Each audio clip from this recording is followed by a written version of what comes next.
Vamos a estudiar Romanos. Vamos a seguir con nuestro estudio de Romanos. Estamos en el capítulo 9. No sé cuántos pudieron meditar un poquito en lo que estuvimos hablando la semana pasada. No recibí ninguna pregunta, así que me imagino que entendieron todo o no entendieron nada. ¿Sí? Me olvidé de mandarle a Rubén ahora que estoy pensando, estoy recordando, pero las grabaciones, grabamos para volver, a veces alguno vuelve a escuchar lo que hablamos para volver a masticarlo. Después te lo voy a mandar, lo de la semana pasada y lo que hablemos hoy. Pero sí es bueno revisitar lo que estudiamos y compartimos para volver a entender algunas cosas. Pero todo el capítulo 9, básicamente lo que está hablando es que Dios es fiel. Dios es fiel. Dios cumplió su promesa. Dios no abandonó a Israel. Dios no abandonó a Abraham. Dios le había prometido a Abraham que iba a ser de él una gran descendencia. Y Pablo responde, ¿Dios se olvidó de sus promesas porque algunos de Israel se pierden? No, claro que no. Lo que pasa es que no entendimos bien que ahora somos un nuevo Israel, formado por judíos, formados por gentiles. ¿Qué es lo que une y hace a ese nuevo Israel? Es creer en Jesucristo. No es el Israel de sangre, dice Pablo, sino que hay un Israel de la fe, por decirlo de alguna manera. ¿Okay? Entonces ya no se trata de algo, está Israel, el país Israel, que está en guerra ahora mismo. Ay, sí, eso es lo que iba a decir. Pero Pablo se está refiriendo, él usa la palabra Israel porque viene hablando con judíos que decían, nosotros somos los elegidos, nosotros somos. Pablo dice, hey, hay otra cosa acá, hay otro elemento unificador ahora, que es Cristo, no es la sangre, no es la raza, sino que es Cristo. Y Pablo avanza un pasito más y va a decir, ¿y cómo sé esto? Porque Dios toda la vida ha elegido, ha tomado decisiones, y esas decisiones, la elección de Dios, puede que nos sorprenda, porque no es igual que nuestra forma de razonar. Y Pablo da dos ejemplos, por lo menos da dos ejemplos. El ejemplo de Abraham, ¿se acuerdan? Con Isaac e Ismael, y el ejemplo de Jacob con Esaú. ¿Sí? ¿Se acuerdan de todo esto más o menos que venimos hablando? Y la semana pasada específicamente, Pablo empieza a responder. Recuerden, Pablo está escribiendo una carta. ¿Sí? Esto es una carta. Y Pablo no está hablando específicamente con una persona. Entonces él es como una especie de persona imaginaria que él tiene delante, que va haciendo preguntas y Pablo la va respondiendo. ¿Qué diríamos entonces? Entonces Dios es injusto si él elige. Si él elige a algunos y no elige a otros, entonces Dios es injusto. Y Pablo dice, de ninguna manera Dios es injusto. De ninguna manera Dios es injusto, y estuvimos conversando sobre todo eso y incluso chequeamos la semana pasada que tal vez nuestros temores pasen o nuestra falta de entendimiento en esta área pase porque confundimos la justicia de Dios con igualdad. ¿Sí? Dios no es justo, dicen algunas personas. ¿Por qué? Y vimos todo el texto como Pablo está mostrando que Dios no es injusto. ¿Ok? De ninguna manera Dios es injusto, Él toma la decisión que quiere tomar, y llegamos al versículo 16, ¿dónde estoy? Acá, 16. Así que no depende del que quiere ni del que corre, sino de Dios que tiene misericordia. ¿Sí? Es el núcleo de este texto. No depende del que quiere, o sea, no es una cuestión de deseo, tampoco es del que corre, o sea, no es una cuestión de habilidad, sino de Dios que tiene misericordia. ¿Ok? ¿Queremos la justicia de Dios? Bueno, si la justicia de Dios se aplicase de la forma que Él dijo allá en el principio, todos estaríamos muertos. Gracias a que la justicia de Dios se aplicó también con misericordia, es que nosotros hoy podemos ser parte de la familia de Dios. Y acá viene acompañando a este texto, viene Juan 6 que leímos hace un ratito, como Dios mostrándole a la gente, hey, Dios decidió enviar a su Hijo, que soy yo, y ustedes no consiguen verlo. Y no importa cuántas señales yo haga, no importa si su barriga está llena, ustedes no consiguen ver al Hijo de Dios. Y yo sé por qué. Y después vuelvan a leer el texto de Juan 6 en sus casas. Porque el que viene a mí enviado por el Padre, ese es el que cree. ¿Quién es el que cree según Juan 6? El que viene enviado por el Padre. Y Jesús estaba hablando con un montón de personas que habían venido y no conseguían ver que Él era el Hijo de Dios. Y Jesús estaba diciendo, claro que no ven que yo soy el Hijo de Dios porque no las envió el Padre. Ahora, el que viene enviado por el Padre, de ese voy a cuidar, ese no va a salir de mi mano y a ese lo voy a resucitar al final de los tiempos. Juan 6. ¿Bien? Entonces, nadie quiere la salvación que Dios ofrece. Más o menos terminamos diciendo esto la semana pasada. Nadie la quiere. Dios tiene que transformar el corazón, transformar nuestros deseos, y Él nos salva. Porque la salvación no depende de mis deseos ni de mi esfuerzo, no es algo que yo haga ni quiera. Y las puertas de la salvación están abiertas de par en par. No nos escudemos en la doctrina de la elección incondicional para decir, bueno, yo no creo porque Dios no quiere que crea. O yo no comparto porque total, como Dios es el que elige, entonces no comparto el Evangelio. Miren, no depende de nosotros saber quién Dios llamó para salvación y quién no. Nuestro deber es compartir el Evangelio, ¿sí? Mi deber no es saber, hago parte de ese grupo o no hago parte de ese grupo. No importa saber eso, lo que importa es depositar nuestra fe en Dios, ¿sí? Para salvación. Dios es tan misericordioso que de esa humanidad rebelde que vimos la semana pasada, ingrata, pecadora, desleal, Él escoge para salvación por medio de su Hijo. Y por eso que termina el texto diciendo, el texto de la otra semana anterior, a Jacob amé, y a Esaú aborrecí. ¿Sí? Qué bueno que nosotros podemos poner nuestro nombre ahí donde dice a Jacob. A Andrés amé, a Sonia amé. Debemos ser agradecidos, ¿sí? Porque la Biblia dice que eso Dios lo hizo por el puro afecto de su voluntad. Por el puro afecto de su voluntad. ¿Por qué Dios no salva a todo el mundo? Dios es injusto. Ese es el pensamiento contrario al que la Biblia nos enseña. Todos, absolutamente todos, merecíamos la condenación. Y Dios, por el puro afecto de su voluntad, por pura misericordia, Dios llamó a salvación a miles de millones de personas que iban derecho a la condenación, por el puro afecto de su voluntad.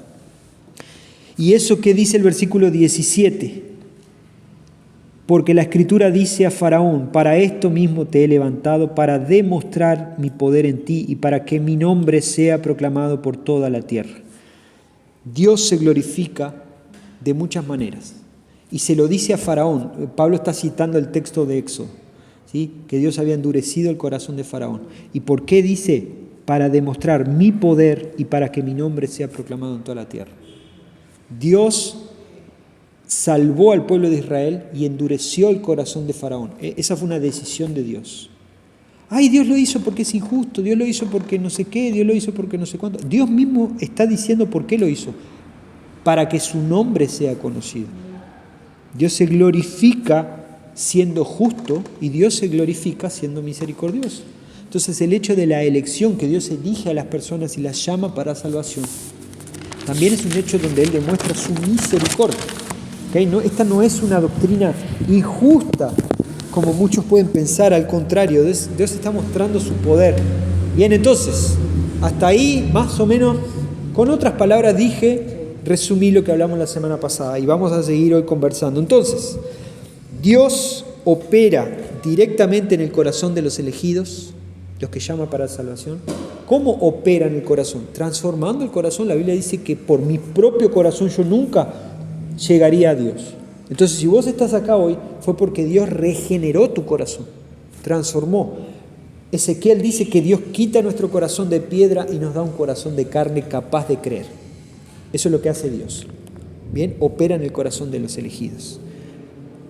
Pero ¿qué pasa con los corazones que no cambiaron, con los corazones que no son regenerados? ¿Será que Dios es soberano? Bueno, Dios es soberano en ambos casos. Dios es soberano. Ser soberano quiere decir justamente estar por encima de todas esas cosas. Dios opera directamente en el corazón de los elegidos y cómo lo hace, transformando el corazón de piedra. Vamos a chequear un texto, Efesios capítulo 2. Efesios 2, versículo 1. Después de Romanos, ¿dónde estamos? Efesios 2. 1 Corintios, 2 Corintios, Gálatas, Efesios. Efesios capítulo 2, versículo 1. ¿Qué dice? Y Él os dio vida a vosotros, cuando estabais muertos en vuestros delitos y pecados. Bien, Él les dio vida a ustedes cuando estaban muertos en vuestros delitos y pecados. ¿Cómo obra Dios soberanamente en el corazón de aquellos que llama para salvación? ¿Cómo lo hace? Transformando su corazón. ¿Sí? Por el puro afecto de su voluntad, como dice la Biblia, por pura misericordia. Sigue siendo justo. ¿Sí? Merecíamos condenación, pero Él coloca a Jesús, Él envía a Jesús, Jesús muere en nuestro lugar y Dios nos da un nuevo corazón. Esa es la forma en que Dios muestra su soberanía operando directamente, transformando el corazón de aquellos que Él llama para salvación. Pero ¿qué pasa con el inconverso? Que Dios no transforma su corazón. ¿Qué pasa? ¿Dios es justo? ¿Es injusto? La Biblia nos dice que Dios sigue siendo justo. Sí. Ahora, ¿qué pasa con esa maldad que tiene el corazón del hombre? ¿Qué dice la Biblia? ¿Dios es el que produce esa maldad o no? ¿Qué les parece a ustedes? No. Santiago 1:13. ¿Quién lo puede leer, por favor? Santiago 1:13. Cuando alguno es tentado, no diga que es tentado de parte de Dios, porque Dios no puede ser tentado por el mal, ni Él tienta a nadie, sino que cada uno es tentado cuando de su propia concupiscencia es atraído y seducido. Bien, entonces el corazón del inconverso, el corazón que no fue regenerado, ese corazón de piedra que no fue cambiado, que produce maldad, la propia Escritura nos dice que la maldad es producida de nuestra propia concupiscencia, ¿sí? Esa palabra es de nuestra propia podredumbre, de nuestra condición heredada de Adán. Entonces toda la humanidad, toda, sin excepción, hereda la culpa del pecado de Adán y hereda la condenación por el pecado de Adán, ¿sí? ¿Y qué pasa? De nuevo, Dios no es justo. Si Dios fuese injusto, no estaríamos disfrutando de la salvación. Porque Dios es justo y Él había condenado a todo aquel que pecara y todos habíamos pecado y la paga del pecado era la muerte. Él, siendo justo, pero también al mismo tiempo siendo misericordioso, envía a Jesús a morir por nosotros. Jesús asume nuestro lugar, todo lo que ya sabemos, y Dios, por el puro afecto de su voluntad, de toda esa humanidad caída que va rumbo al infierno, Él decide llamar para salvación y transformar el corazón de piedra en un corazón de carne de miles de millones de personas, entre las que nosotros estamos incluidos. ¿Sabemos quiénes son elegidos, llamados para salvación? No. Por eso nuestra tarea sigue siendo la de compartir el Evangelio, y Dios dice en su palabra que Él quiere que las personas se arrepientan y vengan a Él. No tenemos ni idea de cuántos miles de millones de personas faltan todavía conocer el Evangelio y que Dios va a transformar su corazón de piedra en un corazón de carne. Pero nunca podemos decir que Dios dejó de ser soberano, que la decisión está en el hombre. No, la decisión no está en el hombre. ¿Sí? Solo depositamos nuestra fe cuando el Señor transformó previamente nuestro corazón. Si no, no podríamos. Si no, la decisión sería en el hombre y contradice lo que está en la Biblia. No es que yo deposito mi fe en Dios, ¿sí? Y ahí Dios transforma mi corazón. No, la Biblia dice que Dios transforma mi corazón, regenera mi corazón y yo creo en Él. Es al revés. ¿Bien? Entonces, en su gracia común, tal vez deba explicar lo que es la gracia común. Es un término bastante teológico que lo usamos mucho y a veces me olvido que tengo que explicarlo. Hablamos de una gracia común. Como gracia común nos referimos a la gracia que Dios aplica a todos los seres humanos. Porque uno como cristiano puede decir, la gracia de Dios sobre el cristiano, ¿verdad? Cómo Dios tiene gracia con nosotros, ¿verdad? Dios nos salvó. Eso es la gracia de Dios. Pero ¿qué pasa con el inconverso? El inconverso no recibe gracia de Dios. Bueno, en la Biblia, en teología definimos eso como gracia común, la gracia de Dios sobre toda la humanidad. ¿Cuál es el mejor ejemplo para ver la gracia de Dios? Miren, este mundo sin la gracia de Dios sería un infierno. Ya es bastante complicado. Sí. Sin la gracia de Dios, sin que Dios colocase personas que pusiesen límites, sin que Dios colocase en algunos padres el deseo de educar a sus hijos, sin que Dios colocase el deseo de algunas personas en ayudar a otros, esto sería muchísimo peor. A eso le llamamos gracia común. ¿Bien? En su gracia común, Dios coloca su mano para restringir la maldad, porque si no, esto se iría ya es complicadísimo, pero en su gracia común Dios coloca esa mano. Y en el caso de Faraón, volvemos al caso que Pablo está citando. ¿Por qué que Pablo está citando el caso de Faraón en este momento? Cuando esa persona imaginaria le pregunta, ¿Dios es injusto entonces? Por supuesto que Dios no es injusto. Por supuesto que Dios no es injusto. Se me fue la página. Dios no es injusto. Yo tendré compasión de quien quiera tener compasión. Y el versículo 16, no depende del que quiere ni del que corre, sino de Dios que tiene misericordia. E inmediatamente vuelve a la historia de Faraón. ¿No les parece que está como un poco desubicada la historia de Faraón? Uno dice, pero viene hablando de otra cosa. ¿Por qué tiene que mencionar a Faraón? Justamente menciona el ejemplo de la gracia común. Siempre, y este texto está citando cuando Dios endurece el corazón de Faraón. Pero debemos recordar lo siguiente. Hoy estuve chequeando. Las 6 primeras plagas de Egipto, Moisés va y le dice, libera al pueblo, porque si no Dios va a hacer esto. Y el faraón dice, ok. Y la Biblia dice, y Faraón endureció su corazón y no los dejó salir. Faraón endureció su corazón y no los dejó salir. A la 6ª plaga nos dice, y Dios endureció el corazón de Faraón.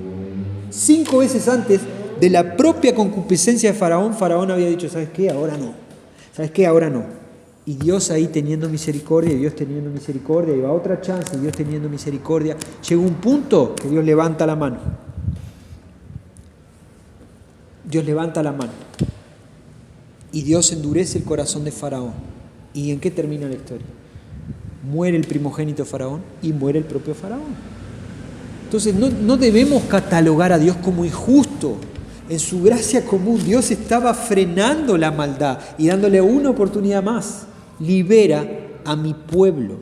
Soy soberano y puedo hacer esto así. Te estoy dando la oportunidad. Y por eso que acá Pablo está reconociendo.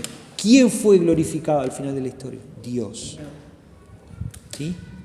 Dios en su elección y en la forma en que actuó y en su justicia, Dios estaba siendo glorificado. Yo me anoté acá un ejemplo, voy a intentar dar un ejemplo más claro. Imagínense lo siguiente. 5 ladrones quieren robar un banco. ¿Estamos bien? Yo, en mi afán de evitar el atraco, agarro a uno de los ladrones y lo encierro en mi casa. ¿Sí? Los 4 ladrones roban el banco.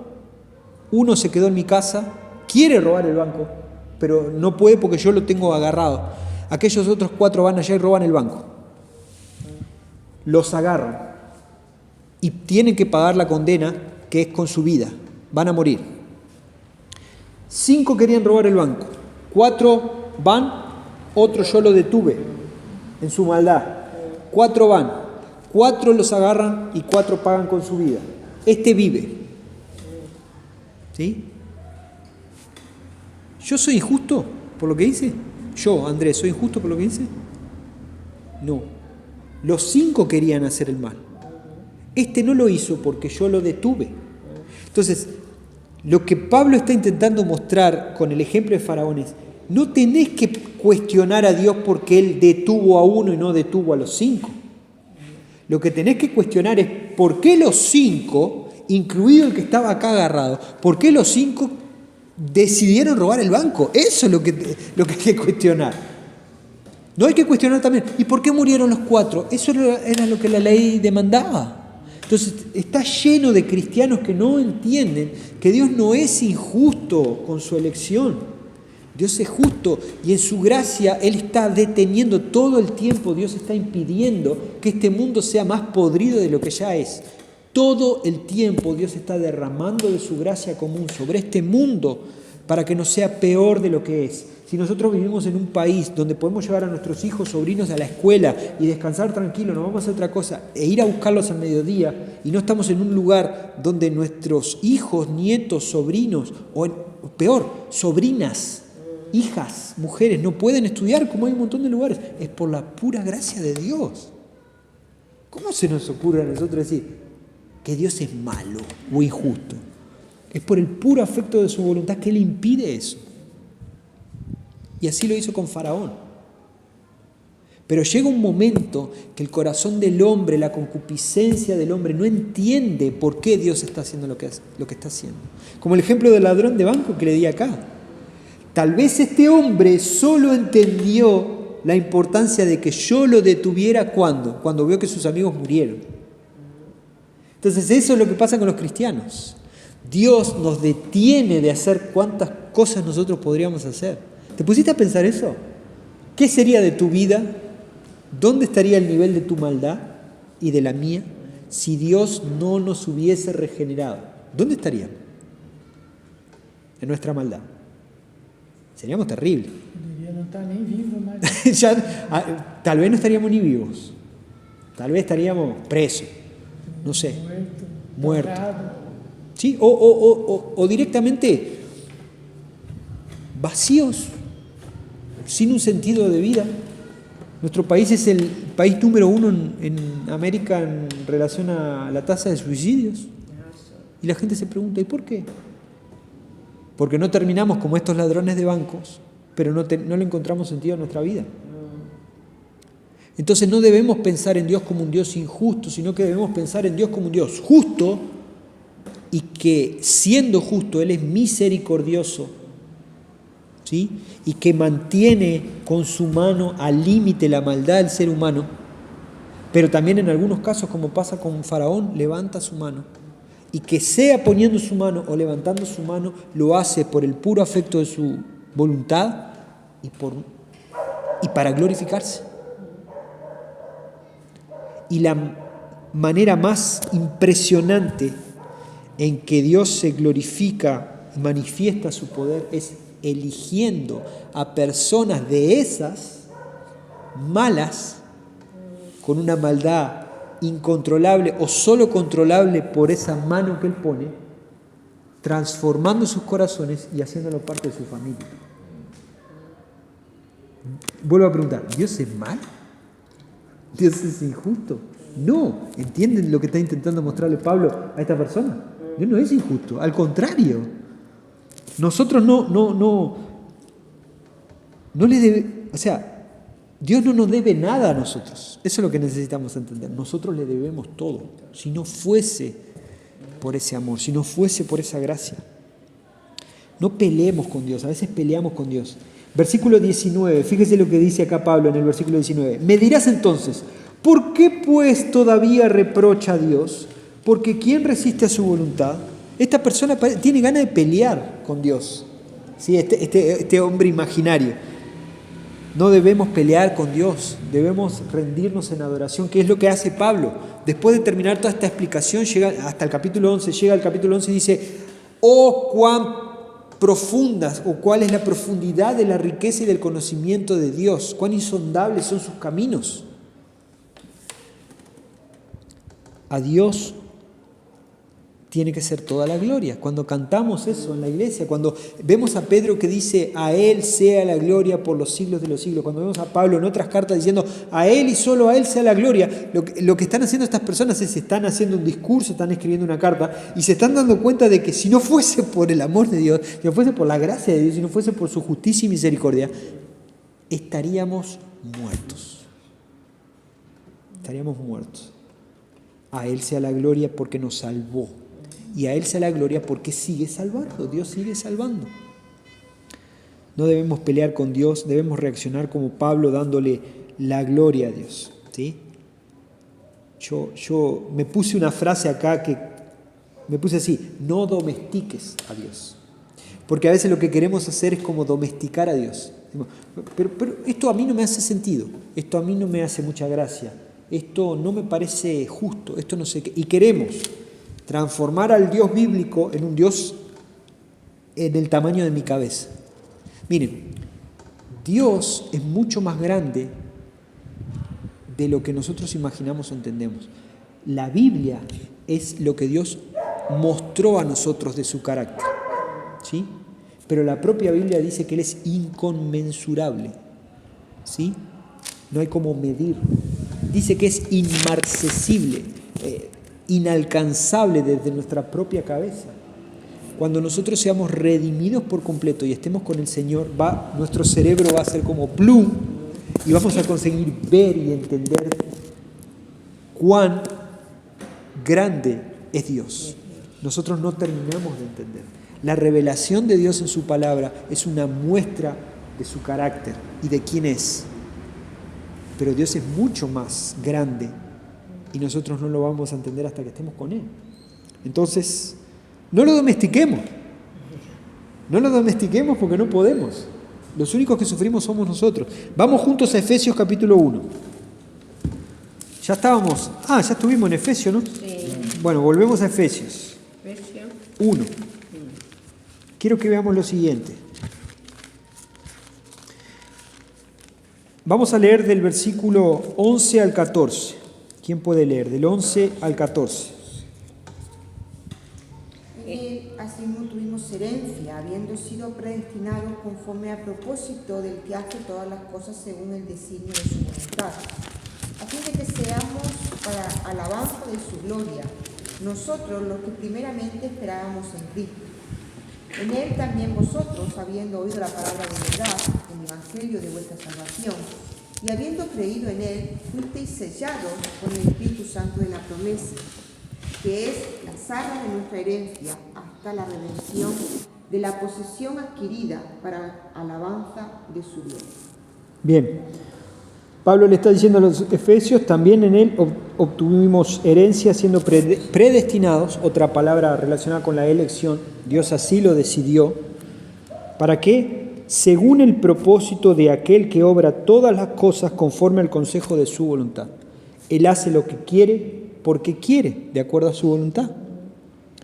Y Pablo dice que en su voluntad estaba elegirnos, y la palabra que usa acá es predestinación, predestinarnos, esa decisión es anterior a que nosotros seamos conscientes de esa decisión y es anterior hasta a nuestra existencia.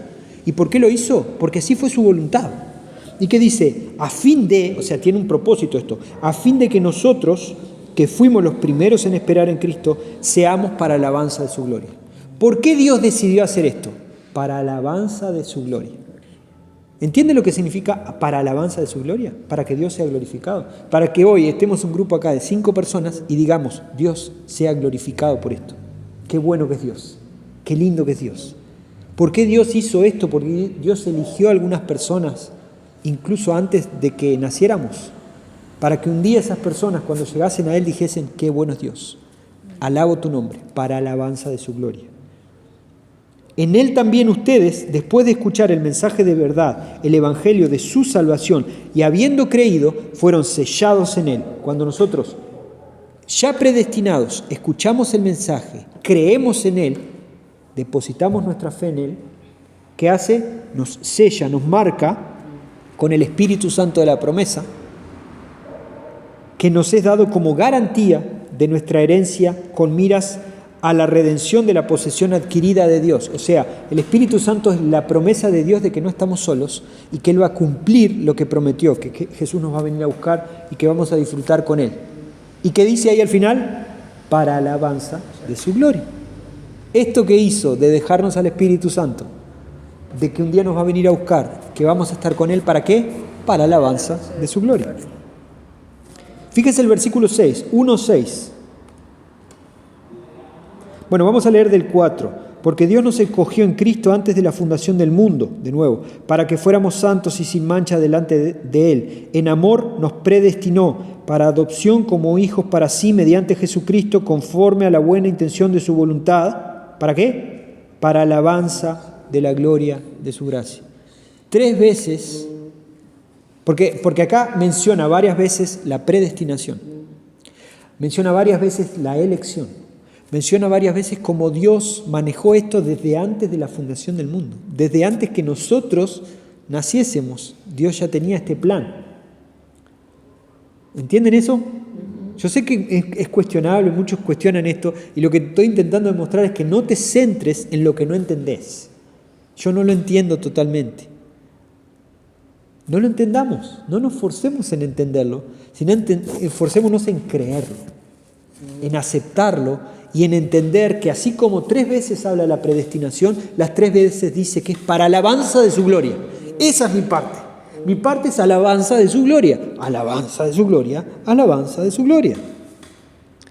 ¿Qué otra cosa podemos hacer a no ser rendirnos a Él?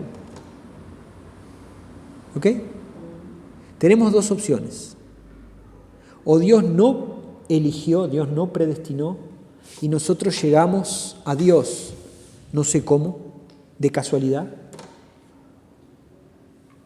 O tenemos la otra opción, que es, Dios se reveló a través de su palabra y me repite de todos lados que fue una decisión de Él mostrar su misericordia llamando a salvación a quien Él quiso. Esas personas depositan su fe en Él, son selladas con el Espíritu Santo y le rinden como respuesta a eso alabanza de su gloria.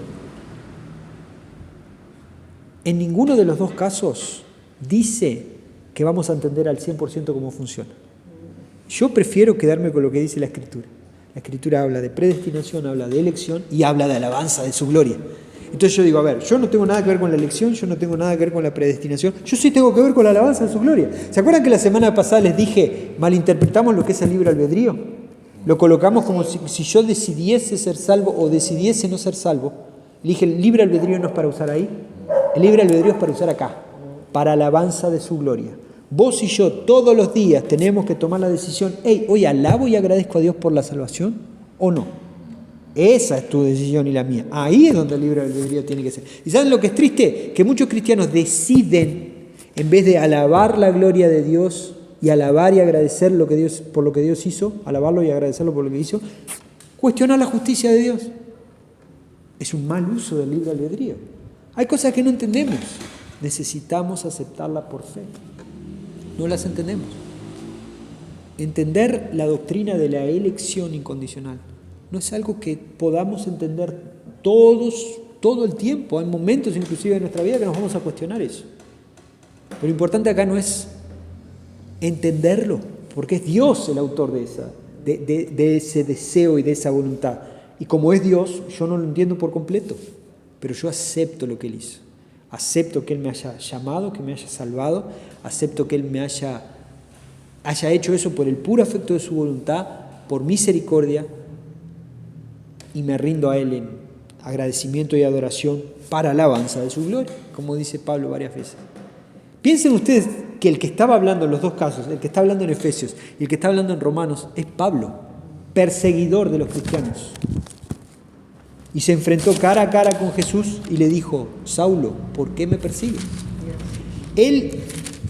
Yo me imagino que, eso no está escrito en la Biblia, pero yo me imagino que Pablo más de una vez se habrá revolcado en su cama sin poder dormir en la noche diciendo, ¿por qué Dios me salvó? O sea, no, yo, perseguidor, ¿por qué Dios me salvó? Y que en esa noche, sin poder dormir, cuestionándose eso, llegó a la misma conclusión que llegamos nosotros hoy. No lo voy a entender. No lo voy a entender porque no tiene lógica. Lo único que puedo hacer es agradecerle. Y Pablo se giraba y adoraba a Dios. Lo mismo, si Pablo, que era perseguidor, no entendía eso, y lo único que le restaba era agradecerle a Dios, ¿nosotros qué? ¿Lo vamos a entender? No lo vamos a entender. Hacemos un esfuerzo, tampoco es relajarnos, es lo que estamos haciendo ahora, estoy intentando explicarlo y para que lo entendamos un poco más, pero siempre tengamos en cuenta que el ejercicio de la fe tiene que estar presente siempre porque no vamos a entender todo Lo que sí tenemos que entender es que esto como resultado genera un corazón agradecido, dadivoso, lleno de alabanza a Dios, para alabanza de su gloria. Bien, entonces volvemos a Romanos. ¿Qué hora es? ¿Qué hora es? Ya son las 7. Termino con esta parte. Pensé que lo iba a hacer en 2 jueves, hice el intento de hacerlo en 1 y vamos a terminar en 3, porque todavía no lo voy a... No voy a terminar este capítulo, pero quiero terminar con Romanos 10.1. Romanos 10.1 no tiene que ver, no es el texto que estamos viendo hoy, pero recuerden, esto fue una carta. Cuando le envían una carta, ya no enviamos tantas cartas, ¿no? Pero cuando te enviaban una carta, ¿vos la leías en 2 años, en 3 años, o la leías del tirón? Entera. Esto la Iglesia de Roma lo habrá leído en 25 minutos, 30 minutos, esta carta. Nosotros que la vamos diseccionando. Entonces lo que Pablo dice en Romanos 10 está acompañado de lo que estamos leyendo en Romanos 9. ¿Qué dice Romanos 10.1? Hermanos, ciertamente el anhelo lo de mi corazón y mi oración a Dios por Israel es para salvación. Ahí. Sí, para salvación. Pablo está diciendo en Romanos 10 que Dios es el que salva y que Él ora por la salvación de sus hermanos. El hecho de que Pablo haya explicado que Dios elige, Dios llama, Dios predestina, Dios toca para salvación, Dios regenera para salvación, por el puro afecto de su voluntad, por misericordia y para alabanza de su gloria, no quiere decir que yo debo dejar de orar para que Dios salve. No tengo ni idea cómo Dios hace eso. Ven, de nuevo entra la parte lógica. No hay lógica acá, yo no tengo que saber, entonces yo dejo de orar, yo dejo de compartir el Evangelio, como Dios hace lo que quiere. Te digo algo, Dios siempre hizo lo que quiso. No es que lo va a empezar a hacer ahora porque vos empezaste a cuestionar algunas cosas. Dios siempre hizo lo que quiso. Es soberano. Entonces, Pablo, después de explicar eso, él dice, el deseo de mi corazón y mi oración es por todos mis hermanos de Israel para que sean salvos. Yo sigo orando por todas las personas de esta ciudad, sigo orando por todo mi país, sigo orando por toda mi familia para que Dios los salve. Pero Dios elige, capaz que elige a unos, capaz que elige a otros. Eso lo hace por misericordia y por el puro afecto de su voluntad. Yo no conozco sus planes, cuán insondables son sus caminos. ¿Ok? Oremos por la salvación, ora por salvación, predica la salvación, predica la salvación.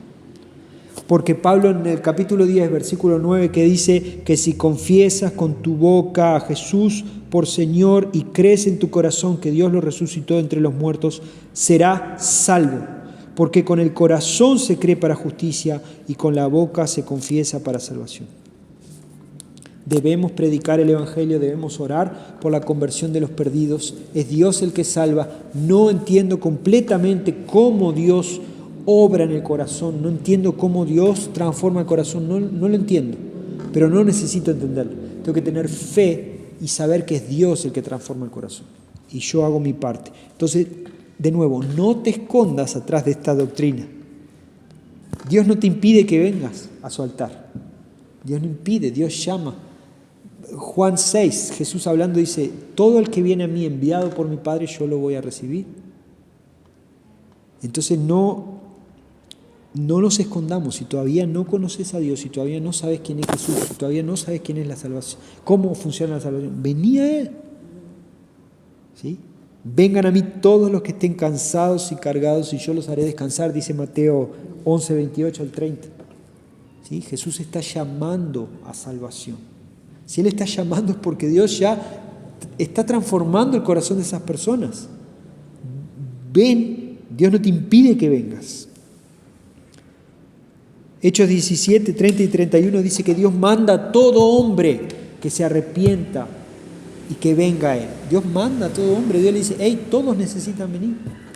Entonces no nos escudemos, no nos escondamos atrás de esta doctrina.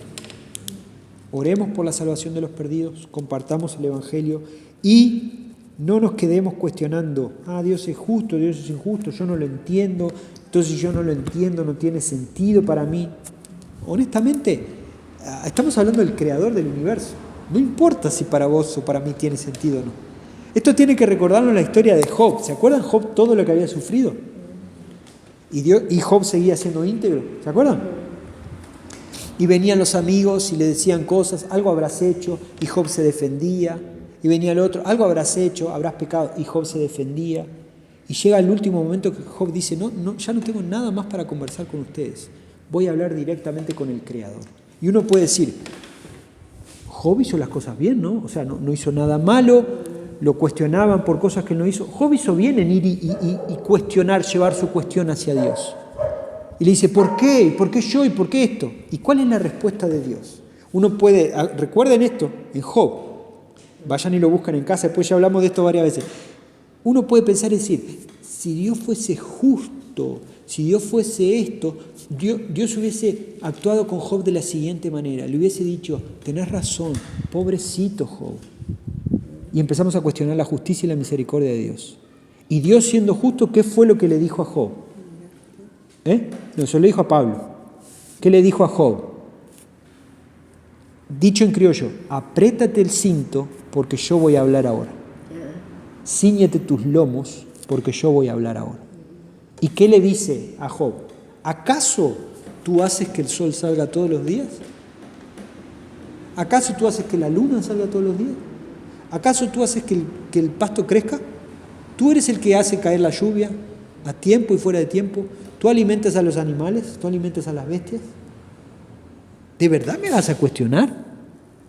¿Tú cuidas de las estrellas? ¿Tú conoces cada estrella y la llamas por su nombre? ¿Tú sabes cuántos granos hay de arena en el mar? Lo que está haciendo Dios con Job es poniéndolo en situación.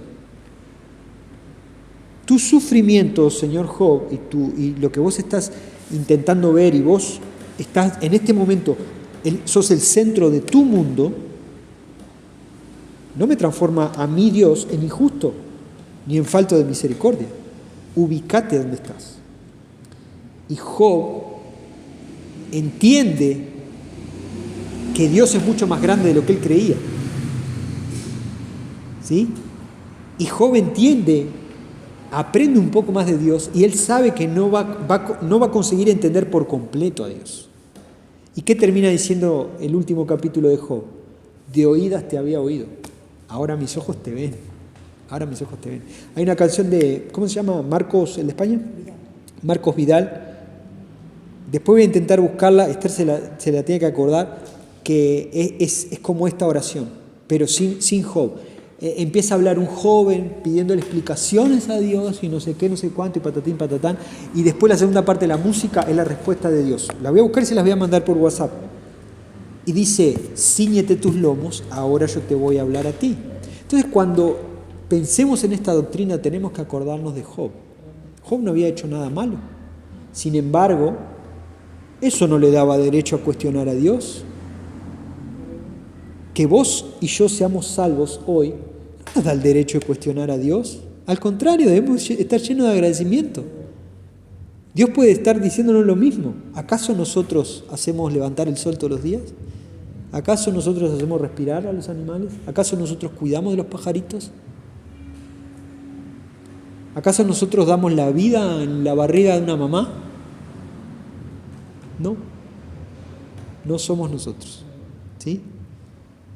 ¿Acaso nosotros, miren, me lo había anotado, lo vamos a hablar la semana que viene, la ley de Brentford? Me acordé de algo que yo había estudiado en el liceo y dije, o en la facultad, no me acuerdo dónde, y lo empecé a buscar y me acordé de la ley de Brentford. La ley de Brentford es algo de los matemáticos. Yo no soy matemático, pero encontré un documental muy interesante que se entrevista a los matemáticos que dicen, a ver, explícame la ley de Brentford. Bueno, la ley de Brentford dice que, por ejemplo, estadísticamente en el mundo, estamos hablando del mundo, los ríos, por ejemplo, puede ser usada para muchas cosas, pero los ríos tienen la tendencia, dicen los matemáticos, a desembocar de tal forma. Y cuando hacen las cuentas, dicen, bueno, tanto por ciento de los ríos desembocan de un lado y tanto por ciento de los ríos desembocan del otro.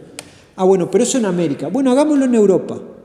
Y hacen la misma cuenta en Europa. Y hagámoslo en África, y hacen la misma cuenta en África. Y hagámoslo en tal lado, y hacen la misma cuenta en tal lado. Van a estudiar cuestiones relacionadas con el clima. Van a estudiar cuestiones relacionadas con la población. Y los matemáticos allá matándose con los números. Y después le piden a los matemáticos, háganme esto en forma de gráfica, y siempre da una curva perfecta. Siempre, no importa lo que sea. A eso le llaman la ley de Brentford, porque el que sistematizó esto era un hombre llamado Brentford. Lo usan en matemática para movimientos de población. Lo usan, ¿saben para qué lo usan mucho? Para captar fraudes electorales. Porque no importa quién votes o cómo lo votes, el fraude electoral se nota, lo estudian los matemáticos porque la curva no es perfecta. ¿Okay? Yo no sé explicar esto matemáticamente. Y lo que explican esto es matemático. Y la última pregunta siempre que le hacía el entrevistador a todos los matemáticos es, ¿y esto cómo lo explicas vos? No tiene explicación. No tiene explicación. No sé explicarlo. Yo te lo explico. Sacaron a Dios de la ecuación. Si vos pones a Dios en esa ecuación, vas a ver por qué las cosas funcionan así. Lo que nosotros llamamos leyes físicas, las leyes de la naturaleza, es lo que Dios le estaba diciendo a Job. Yo muevo el sol. Yo puse las estrellas. Yo doy el alimento. Yo digo, este río va para allá y este otro río va para el otro lado. ¿Entienden que Dios controla eso y tiene que lidiar todos los días con insolentes que cuestionan su justicia? Y muchos de esos insolentes no es que sean ateos, son hijos de Dios, que no entienden a Dios y tienen el tupé de cuestionarlo. Nosotros no podemos ser así. Isaac Newton, ¿se acuerdan de Isaac Newton, el de la manzana, el que sistematiza lo de la ley de la gravedad? En uno de sus escritos sobre la ley de la gravedad, uno puede decir, este tipo capaz que era ateo. No. Le preguntaron algunas cosas y él llegó a la conclusión, mira, hay cosas que yo no sé explicártelas. Y una frase que está grabada de Isaac Newton es que dijo, Dios geometriza. Hay cosas que Dios la colocó así, es la geometría de Dios. Yo no sé, yo sistematicé esto, pero no sé por qué ni para qué. Es Dios. Entonces, que el mundo todo el tiempo esté intentando buscar la explicación exacta a todo, no quiere decir que vos como cristiano tengas que hacer lo mismo con Dios. Hay cosas que necesitan explicación exacta, hay otras que no. Porque sí, lo hizo Dios porque sí, por el puro afecto de su voluntad, porque así lo quiso. ¿Ok? Oramos.